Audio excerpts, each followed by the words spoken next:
Et là les copains, mon Rémi et moi on a passé à un truc. Je ne sais pas si vous avez vu le film Idiocratie, sinon je vous résume.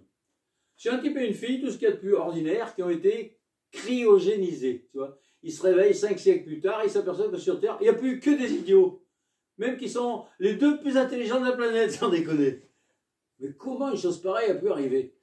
Tout simplement parce que les gens qui ont un petit QI ne se posent pas de questions existentielles. Ils font des gosses et puis c'est tout. C'est-à-dire que quand on en a un peu dans le crâne, on hésite. On se dit, est-ce que c'est raisonnable de se reproduire quand on voit l'état dans lequel on a mis la nature, hein? On se demande si la vie est vraiment un cadeau à faire à des enfants, si l'avenir vaut le coup, etc., etc. Et on prend la pilule ou on met un préservatif. Du coup, à la fin, la race de ceux qui réfléchissent a disparu.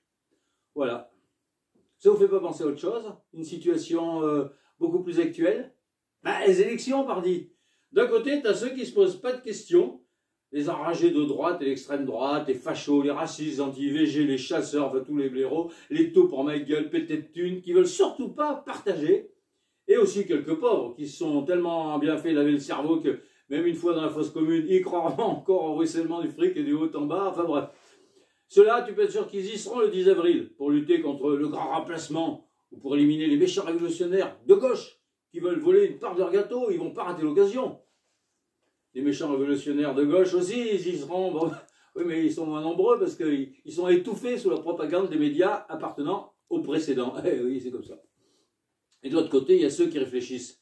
Bon, eux aussi, ils aimeraient bien plus de liberté, d'égalité, de fraternité, mais ils hésitent, tu vois.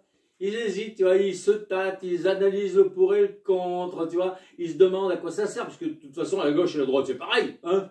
Alors ils restent chez eux, parce qu'il n'est pas question qu'ils cautionnent cette mascarade. Non mais, faut pas les prendre pour des cons. Résultat, à chaque élection, c'est les pires qui restent, comme dans Idiocratie. Et voilà.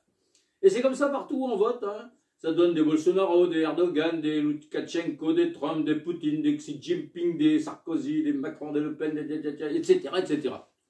Quand on pense qu'il suffirait d'arrêter de réfléchir 5 minutes pour que les forces s'inversent, c'est les boules. Mais non. Vous me direz que quand on n'est pas pété de thunes, pas choisir entre ceux qui te saignent et ceux qui veulent essayer de partager, c'est de la non-assistance à soi-même en danger. Mais c'est comme ça. C'est comme ça. À force de vouloir être trop intelligent, on finit par être dirigé comme des cons. C'est toujours pareil. C'est rigolo, non? Enfin, toujours pareil, toujours pareil. Vous faites comme vous voulez. Mais moi, le 24 avril, je ne sais pas encore, mais le 10, j'arrête d'être intelligent. Terminé.